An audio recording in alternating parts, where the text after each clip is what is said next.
അസ്സലാമലൈക്കും hi hello ഇന്നത്തെ നമ്മുടെ വ്ലോഗിലോട്ട് എല്ലാവർക്കും സ്വാഗതം കേട്ടോ. എല്ലാവരും സുഖമായിട്ടിരിക്കുന്നോ? നമ്മളിവിടെ സുഖമായിട്ട് പോകുന്നുണ്ട്, കുഴപ്പമൊന്നുമില്ല. ഇതാണ് നമ്മുടെ ചുക്കട്ടിക്ക ചീര കേട്ടോ. അതിൻ്റെ ഒരു കായ ഉണ്ടല്ലോ, കുറച്ച് കഴിയുമ്പോൾ പഴുക്കും. അത് എങ്ങനെ കളറാവും എന്നുള്ളത് ഞാൻ കാണിച്ചു തരാം കേട്ടോ. ഒരു ബ്ലാക്ക് കളർ. കുട്ടികളൊക്കെ ഇത് കഴിക്കണം ഞാൻ കണ്ടിട്ടുണ്ട്, പക്ഷേ ഞാനിതുവരെ കഴിച്ച് നോക്കിയിട്ടില്ല. എന്താണ് ഇതിൻ്റെ ടേസ്റ്റ് എന്ന് പോലും എനിക്കറിയില്ല. അപ്പം നമുക്ക് തുടങ്ങിയാലോ ഇന്നത്തെ വ്ളോഗ് സ്റ്റാർട്ട് ചെയ്യുന്നത് നമ്മൾ ജിമ്മിന് എണിച്ച് പോകുന്നത് മുതലാണ്. പക്ഷേ അവിടെ എത്തിയപ്പോഴത്തേക്കും എൻ്റെ ഗിംബലിലെ ചാർജ് അങ്ങ് തീർന്നു. അപ്പോൾ എനിക്ക് വീഡിയോസൊന്നും എടുക്കാൻ പറ്റിയില്ല കേട്ടോ. കുറേ ദിവസമായി നമ്മൾ ജിമ്മിലുള്ളൊരു വ്ളോഗ് ചെയ്തിട്ട്. അപ്പം ഞാൻ ചെയ്യണം എന്നിങ്ങനെ വിചാരിച്ചുകൊണ്ടിരിക്കുകയായിരുന്നു. നമ്മുടെ വർക്കൗട്ടൊക്കെ കാണണം എന്ന് പറഞ്ഞിട്ട് കുറേ പേരിങ്ങനെ പറഞ്ഞപ്പം അങ്ങനെ വിചാരിച്ചിട്ട് ഇരിക്കുകയായിരുന്നു കേട്ടോ. അപ്പോൾ അതാ റെഡിയായി. ഇക്കാക്ക് ഇന്ന് എന്തോ വയ്യാന്ന് പറഞ്ഞപ്പോൾ എന്നെ കൊണ്ടുവിട്ടിട്ട് ഇക്ക തിരിച്ചു പോയിട്ടാ. അപ്പോൾ ഇപ്പം സപ്പോർട്ടിന് ആൾ വേണം, എന്നാലും അഡ്ജസ്റ്റ് ചെയ്യും. അങ്ങനെ ഒരു ലെവലിലോട്ട് എത്തിയിട്ടുണ്ട് ഞാൻ. പിന്നെ ഇതാ നമ്മൾ സ്റ്റെപ്പൊക്കെ കയറിപ്പോയി. അവിടെ ആരുമില്ല, 1-2 പേര് മാത്രം കേട്ടോ. എനിക്ക് തോന്നുന്നു ഏറെക്കുറെ ഫസ്റ്റ് എത്തുന്നത് ഞങ്ങൾ 2 പേരുമാണ് തോന്നുന്നു. അല്ല, അതിന് മുമ്പ് ഒരു 3-4 പേര് ഉണ്ടാവാറുണ്ട്. പിന്നെയാണ് ബാക്കിയുള്ളവരൊക്കെ വരാറുള്ളത് കേട്ടോ. പിന്നെ അവിടെ പോയി നമ്മൾ ഷൂ ഒക്കെ ഇട്ടു. സോക്സ് ഞാൻ വീട്ടിൽ നിന്ന് തന്നെ ഇട്ടിട്ട് വരും, ഷൂ ബാഗിലാക്കിയിട്ട് വരും കേട്ടോ. കാരണം ജിമ്മിൻ്റെ ഉള്ളിൽ അഴുക്കൊന്നും ആക്കണ്ടെന്ന് വിചാരിച്ചിട്ട് നമ്മൾ അങ്ങനെയാണ് അവിടുത്തെ റൂള്. അപ്പോൾ നമ്മൾ അങ്ങനെ ആക്കിയിട്ടുണ്ടായിരുന്നു. പിന്നെ നമ്മൾ ഷൂ ഒക്കെ ഇട്ട ശേഷം പിന്നെ ജസ്റ്റ് ഒന്ന് സൈൻ ചെയ്യും. ആരൊക്കെ വന്നു ഇല്ല അങ്ങനെയുള്ള ഒരു കണക്കിന് വേണ്ടിയിട്ടാണ് തോന്നുന്നു. നമ്മൾ പോയി കഴിഞ്ഞാൽ ഒന്ന് ജസ്റ്റ് ഒന്ന് സൈൻ ചെയ്യും, ടൈമും ഇതാക്കി വയ്ക്കും. ഇനിയിപ്പോൾ എന്താണ്, ഇനി ഞാൻ എൻ്റെ വീഡിയോ എടുക്കണം വിചാരിച്ചപ്പോഴത്തേക്കും ചാർജ് അങ്ങ് തീർന്നു കേട്ടോ. പിന്നെ പോയി വർക്കൗട്ട് ചെയ്ത് കഴിഞ്ഞ് തിരിച്ചിറങ്ങുന്ന സമയമാണ് കേട്ടോ ഇത്. ഞാൻ ഏകദേശം 5:15 to 5:20 മുതൽ 7 മണി വരെ അവിടെ സ്പെൻഡ് ചെയ്യാറുണ്ട് സമയം. പക്ഷേ ഈ പറഞ്ഞ പോലെ ഫുൾ ടൈം വർക്കല്ല, നമ്മൾ റെസ്റ്റ് എടുത്ത് അങ്ങനെ വളരെ കൂളായിട്ട് തന്നെ ഓരോ കാര്യങ്ങളും ചെയ്ത് തീർത്ത് ലാസ്റ്റ് എനിക്ക് കാർഡിയോയും കൂടെ ഉണ്ടാവും കേട്ടോ. കാർഡിയോ ഞാൻ വേണം പറഞ്ഞിട്ട് ചോദിച്ച് മേടിക്കാൻ തുടങ്ങിയതാണ്. വെയിറ്റ് ലോസിന് നിർബന്ധമായിട്ടുള്ളൊരു കാര്യമാണല്ലോ കാർഡിയോ. പിന്നെ തിരിച്ചു വന്ന് നമ്മൾ ഡ്രസ്സെല്ലാം മാറ്റി നമ്മുടെ സ്ഥിരം പരിപാടികൾക്ക് വേണ്ടി നിന്നിരിക്കുകയാണ്. ഇനിയിപ്പോൾ ഒരു 10 ദിവസം മാത്രമേ ഉള്ളൂ നമ്മുടെ ഹെർബൽ ലൈഫ് നമുക്ക് ഉണ്ടാവുള്ളൂ. എയർ ഫ്രഷ് ഉണ്ട് തോന്നുന്നു കേട്ടോ ഇനിയും കുടിക്കാൻ. പക്ഷേ എയർ ഫ്രഷ് കുടിച്ച് തീർക്കണം, എന്തായാലും ഒരു ബോട്ടിൽ ഉണ്ടാവും ഇനി. ഭയങ്കര ഇൻട്രസ്റ്റോടെ കുടിക്കുന്നൊരു സംഭവം അല്ല, എന്നാലും നോക്കാം. പിന്നെ ഇതാ ചായ വെച്ചിട്ടുണ്ട്. എയർ ഫ്രഷ് ജസ്റ്റ് പച്ചവെള്ളത്തിലൊന്ന് കലക്കി എടുത്തിട്ടുണ്ട്. കുട്ടികൾക്ക് ഇനി ബൂസ്റ്റ് ഉണ്ടാക്കണം. അയാൻക്ക് മാത്രം, റിഹാൻക്ക് ചായ മതി എന്ന് പറഞ്ഞിട്ടുണ്ടായിരുന്നു കേട്ടോ. അങ്ങനെ നമ്മുടെ എയർ ഫ്രഷ് ഒക്കെ ഒന്ന് റെഡിയാക്കി ഞാൻ പകുതി ചൂടുവെള്ളം ഒഴിച്ചിട്ട് പകുതി പച്ചവെള്ളം തന്നെ ഒഴിക്കും, എന്നിട്ട് ഒരൊറ്റ വലി. അങ്ങനെ എനിക്കത് കുടിക്കാൻ കഴിയുള്ളൂ കേട്ടോ. അങ്ങനെയാണ് ഞാൻ ചെയ്യാറുള്ളത്.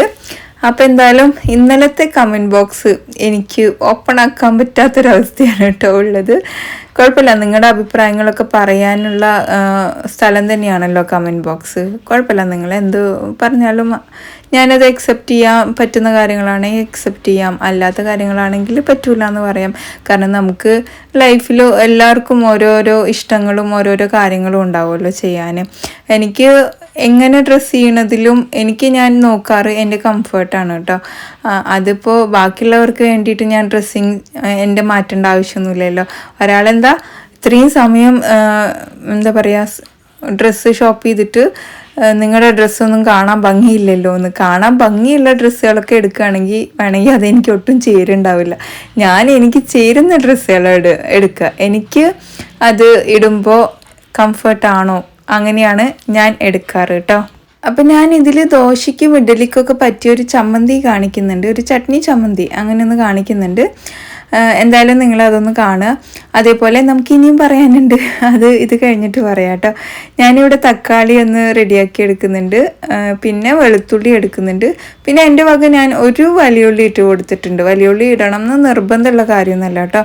ആദ്യം തന്നെ നമുക്ക് ചട്ടി വെച്ച് കൊടുത്ത ശേഷം ഇവിടെ ഒന്ന് ഓണാക്കി എടുക്കാം. നമ്മുടെ കാസ്റ്റ് അയൺ തന്നെയാണ് എടുത്തിട്ടുള്ളത്, ഇൻഡസ് വാലിയിൽ നിന്നാണ് ഞാൻ വാങ്ങിച്ചത്. വെളിച്ചെണ്ണ ഒഴിച്ചു കൊടുത്തിട്ട് ചെറിയ ജീരകം ഒരു 4 വെളുത്തുള്ളിയും പിന്നെ ഒരു വലിയുള്ളിയും ചേർത്ത് കൊടുത്തിട്ട് ഒന്ന് വഴറ്റിയെടുക്കുന്നുണ്ട്. പിന്നെ ഇവിടെ ഞാൻ ഒരു 4 തക്കാളിയാണ് കേട്ടോ എടുത്തിട്ടുള്ളത്. ചെറുതാണ്, വലുതാണെങ്കിൽ 3 മതി. ഇനി നമുക്കിതിലോട്ട് ഇച്ചിരി ഉപ്പും കൂടി ഇട്ടിട്ട് നന്നായിട്ടൊന്ന് വഴറ്റിയെടുക്കാം. പിന്നെ നമുക്കിതിലോട്ട് പൊടികൾ ഒക്കെ വേണം കേട്ടോ. ഞാനിവിടെ മുഴുവൻ നമ്മുടെ അടുത്ത് റെഡ് ചില്ലി ഇല്ലാത്തതുകൊണ്ട് ക്രഷ് ചെയ്ത് ഇട്ട് കൊടുത്തു. റെഡ് ചില്ലി ക്രഷ് ചെയ്തത്, ഓക്കെ. പിന്നെ കുറച്ച് മഞ്ഞൾപ്പൊടി ചേർത്ത് കൊടുത്തു, ഇച്ചിരി വെള്ളവും ചേർത്ത് കൊടുത്തു. ഇനിയിപ്പോൾ ജസ്റ്റ് ഒന്ന് ചൂടാറിയ ശേഷം നമുക്കിത് മിക്സിയുടെ ജാറിലൊന്ന് നല്ല പോലെ അരച്ചെടുക്കണം കേട്ടോ. പിന്നെ കടുകും വലിയുള്ളിയും കറിവേപ്പിലയും കൂടി എണ്ണയിൽ താളിച്ചെടുത്തതാണ് ഈ ഒരു താളിപ്പ്. നമുക്ക് ഇതങ്ങ് ഈ ചട്നിയിലോട്ട് കൊട്ടിക്കൊടുക്കാം. സംഭവം വളരെ സിമ്പിളാണ്. നമ്മുടെ ദോശയ്ക്കും ഇഡലിക്കും ചോറിൽക്കും ഒക്കെ പറ്റും, ചപ്പാത്തിയിൽക്കും ഒക്കെ പറ്റും കേട്ടോ സംഭവം. അപ്പോൾ ഇത്രയേ ഉള്ളൂ കേട്ടോ. നന്നായിട്ടൊന്ന് ഇളക്കിയിട്ട് നമുക്ക് നല്ല ചൂടുള്ള ആവി പറക്കുന്ന സോഫ്റ്റ് ഇഡലിയുടെ കൂടെ ഇതും ഇച്ചിരി പൊടിയും ഒക്കെ ഉണ്ടെങ്കിൽ തന്നെ ധാരാളം മതിയാവും അല്ലേ.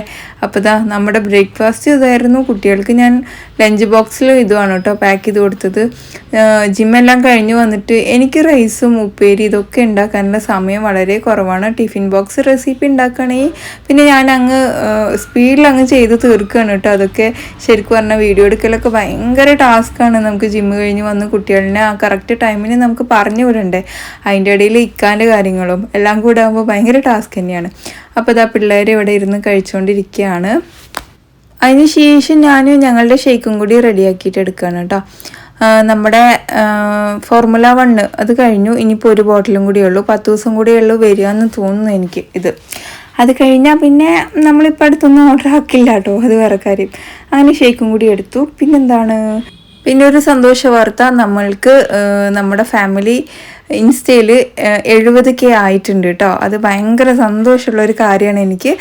നമ്മുടെ യൂട്യൂബ് ചാനലൊക്കെ കാണുന്ന ആൾക്കാർ ഇൻസ്റ്റയിൽ തന്നെ ഫോളോ ചെയ്തിട്ടില്ലെങ്കിൽ ഒന്ന് ഫോളോ ചെയ്ത് സപ്പോർട്ട് ചെയ്യാം കേട്ടോ. അങ്ങനെ ഷേക്ക് കുടിക്കാൻ വേണ്ടി ഞാൻ ഇക്കും കൂടി ഇരുന്ന് സംസാരിച്ച് കുടിച്ച്. പിന്നെ എൻ്റെ പല്ല് ചക്കപ്പല്ലാണ് ഇത്ര. ആ കമൻറ്റ് വായിച്ച് ഞാൻ കുറേ ചിരിച്ചു കേട്ടോ. അയ്യോ എനിക്ക് വയ്യ, കുറച്ച് ദിവസമായി പല്ല് അല്ലേ. നിങ്ങൾക്ക് വേറെ പണിയില്ലേ? ഒന്നോ രണ്ടോ ഐഡിയ എന്നാണ് കേട്ടോ ഇത് വരുന്നത്. ഞാൻ അവരെ മാത്രമാണ് കേട്ടോ ഉദ്ദേശിക്കുന്നത്, വേറെ ആരെയും ഉദ്ദേശിക്കുന്നില്ല. ഇടം റെസ്റ്റോറൻറ്റിൽ പോവായിരുന്നു. ഇടം റെസ്റ്റോറൻറ്റ് എവിടെയാണ് എനിക്കറിയില്ല. നമ്മളിവിടെ ഗസാലിൽ പോയി കുറേ ആയി അവിടെ കഴിച്ചിട്ട്, അങ്ങനെ പോയതാ. പിന്നെ ഈ മുടി ഇങ്ങനെ ഇടുമ്പോൾ ഒരു ഇടങ്ങാറില്ലേന്ന്? ഇല്ല, പണ്ട് വീട്ടിലടക്കം ഞാൻ ഇങ്ങനെയൊക്കെ തന്നെയായിരുന്നു കേട്ടോ മുടി ഇടുന്നത്. മുടി എനിക്ക് അങ്ങനെ കെട്ടുന്നതൊന്നും ഇഷ്ടമല്ല. ഒന്നാമത് കെട്ടുന്നത് എനിക്ക് അറിയുന്ന കാര്യമല്ല. ജസ്റ്റ് ഒന്ന് എന്തെങ്കിലും ഒരു റബ്ബർ ബാൻഡ് പോലത്തെ സാധനങ്ങൾ ഉണ്ടാവില്ലേ, അതെടുത്ത് കണ്ട് ഒരു പോണിറ്റെയിൽ പോലെ ഞാൻ കെട്ടും. അത്രയും എനിക്ക് അറിയുന്ന ഒരു കെട്ടൽ അത് മാത്രമേ ഉള്ളൂ. ജിമ്മിൽ പോകുമ്പോഴും ഒക്കെ ഞാൻ അങ്ങനെ തന്നെ കെട്ടിയിട്ട് പോകാറുള്ളത് കേട്ടോ. അവിടെയൊന്നും പിന്നെ കംഫർട്ട് ഇല്ലല്ലോ, മുടി ഇങ്ങനെ പരത്തിയിട്ട് കഴിഞ്ഞാൽ ശരിയാവില്ലല്ലോ. പിന്നെ പുറത്ത് പോകുമ്പോൾ ഞാൻ അങ്ങനെ ഇടുന്നത് അതെൻ്റെ ഒരു ശീലമായിപ്പോയി. അത് മാത്രമല്ല എനിക്കിങ്ങനെ എൻ്റെ മുതുക് കാണുന്നത് വലിയ ഇഷ്ടമുള്ള കാര്യമല്ല. ഇനിയിപ്പോൾ അതിന് വേറെ രീതിയിൽ എടുക്കണ്ട കേട്ടോ. അങ്ങനെ എടുത്ത് ഇങ്ങനെ കമൻറ്റ് ഇടുമ്പോൾ നമുക്ക് അതൊക്കെ വായിക്കുമ്പോൾ എന്തോ എനിക്കറിയില്ല, മൈൻഡിലേക്ക് ഇങ്ങനെ നമുക്ക് എന്തോ കുത്തി കയറുന്ന പോലെ ഉണ്ട് ശരിക്കും പറഞ്ഞു കഴിഞ്ഞാൽ. അപ്പം ഞാൻ ആലോചിക്കാറുണ്ടല്ലോ, അപ്പോൾ ഈ വലിയ വലിയ യൂട്യൂബ് ചാനലൊക്കെ ഉള്ള ആൾക്കാർ എത്രത്തോളം സ്ട്രഗിൾ ചെയ്തിട്ടായിരിക്കുമല്ലേ അവർക്കൊക്കെ വരുന്ന കമൻറ്റ്സ്. എനിക്ക് പൊതുവേ അങ്ങനെ നെഗറ്റീവ് കമൻറ്റ്സ് ഒന്നും വരാറില്ലല്ലോ. അപ്പോൾ ഒന്നോ രണ്ടോ കാണുമ്പോഴത്തേക്കും നമുക്ക് മനസ്സിന് ഭയങ്കര ഇടങ്ങാറാണ് കേട്ടോ. പക്ഷെ അത് ഇങ്ങനെയല്ല. ചിലപ്പോൾ എൻ്റെ ഫാമിലിനെ കുറിച്ച് പറഞ്ഞാൽ അല്ലെങ്കിൽ ഹസ്ബൻഡിനെ കുറിച്ച് പറഞ്ഞാൽ അങ്ങനെയൊക്കെയുള്ള കാര്യങ്ങളാട്ടോ. എന്നെക്കുറിച്ച് പറഞ്ഞു കഴിഞ്ഞാൽ എനിക്ക് അത്ര വലിയ സംഭവമായിട്ടൊന്നും തോന്നുന്നില്ല. അത് കേട്ട് ശീലമായതുകൊണ്ടായിരിക്കാം, കുഴപ്പമില്ല. അപ്പോൾ എല്ലാവർക്കും കഴിക്കാനുള്ളത് കൊടുത്തു. പിന്നെ ചായ ഉണ്ടാക്കി, പാത്രങ്ങളൊക്കെ കഴുകിയെടുത്തു. പിന്നെ ഞാൻ ഇതിലൊരു റെസിപ്പിയും കൂടി ഇൻക്ലൂഡ് ചെയ്തിട്ടുണ്ട് കേട്ടോ. നമ്മുടെ കുറച്ച് ദിവസം മുന്നേ ഞാൻ ഉണ്ടാക്കിയതാണ്. കാണാത്തവരുണ്ടെങ്കിൽ ഒന്ന് കാണട്ടെ. പിന്നെ എൻ്റെ വ്ളോഗിന് ഇന്ന് കുറച്ച് ലെങ്ത്ത് കുറവാണ്. അപ്പോൾ ഞാനൊന്ന് അഡ്ജസ്റ്റ് ചെയ്തിട്ട് ഒരു വീഡിയോ ആഡ് ചെയ്തിട്ടുണ്ട്. കാണാൻ ഇഷ്ടമല്ല എന്നുണ്ടെങ്കിൽ ഇപ്പോൾ സ്കിപ്പ് ചെയ്തിട്ട് പോകാം, കുഴപ്പമൊന്നുമില്ല കേട്ടോ. അപ്പോൾ ഫിഷിൻ്റെ റോസ്റ്റാണ്. ആദ്യം തന്നെ മീനൊന്ന് മസാല കൂട്ടിയെടുക്കുന്നുണ്ട് കേട്ടോ. ഞാനിവിടെ സാധാരണ മുളക് പൊടി 1 spoon, Kashmiri chilli powder 2 spoon ചേർത്ത് കൊടുക്കുന്നുണ്ട്. പിന്നെ മഞ്ഞൾപ്പൊടി.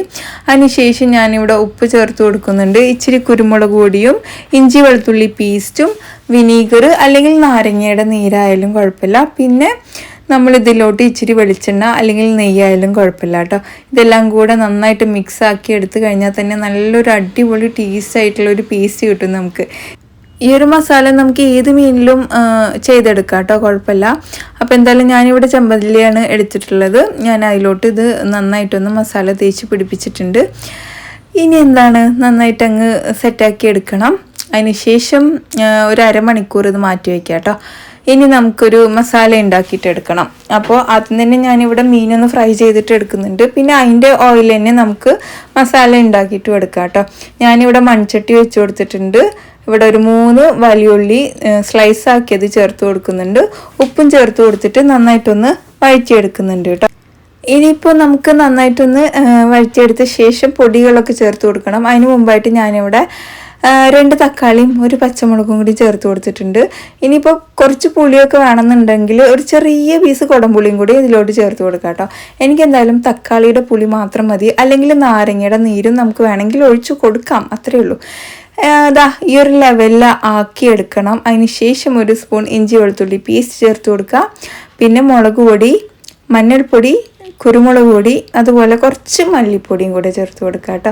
ഗരം മസാല വേണമെന്നുണ്ടെങ്കിൽ ചേർത്ത് കൊടുക്കുക, ഒരു പിഞ്ച് മതിയാവും. ഇനി എന്താണ്, തേങ്ങാപ്പാൽ. ഞാൻ പക്ഷേ വെള്ളമാണ് കേട്ടോ ഒഴിച്ചു കൊടുത്ത്. തേങ്ങാപ്പാൽ എടുക്കാൻ മടിച്ചിട്ട് വെള്ളം ഒഴിച്ചു കൊടുത്തു.